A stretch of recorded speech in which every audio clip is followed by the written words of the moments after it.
આજે આપણે દાબેલી મસાલો બનાવવાના છે અને એમાંથી બનાવશું આપણે દાબેલી.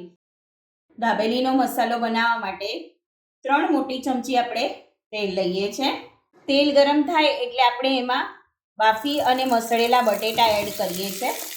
અહીંયા મેં 3 મોટા બટેટા લીધા હતા, જેને મેં બાફી અને મસળી લીધા છે. 1 ચમચી લાલ મરચાંનો પાવડર લઈએ છે. અહીંયા મેં કાશ્મીરી લાલ મરચું એડ કર્યું છે.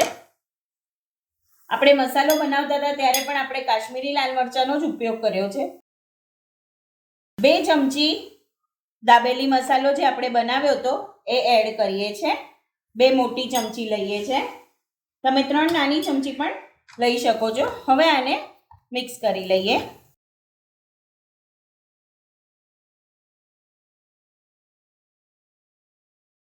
દાબેલી મસાલામાં હવે 2 ચમચી પીસેલી સાકર લઈએ છે. 3 ચમચી આંબલીનો પલ્પ લીધો છે.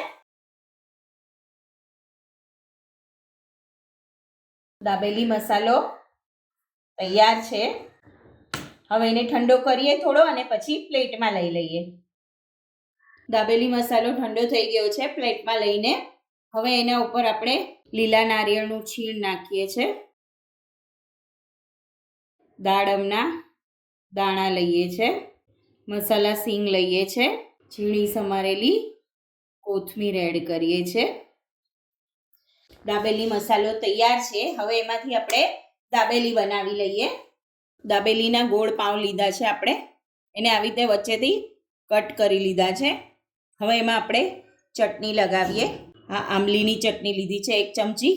1 ચમચી લસણની ચટણી લીધી છે.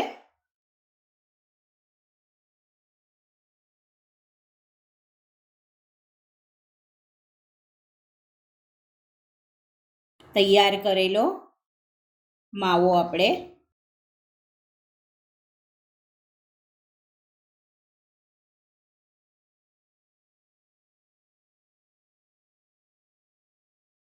મસાલા સિંગ લઈએ છે. ઝીણા સમારેલા કાંદા લઈએ છે.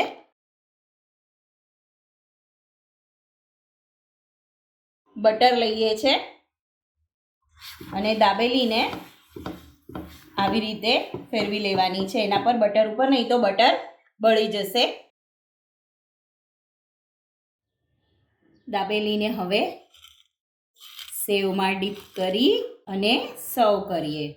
બજાર જેવો દાબેલી મસાલો અને એમાંથી બનતી દાબેલી.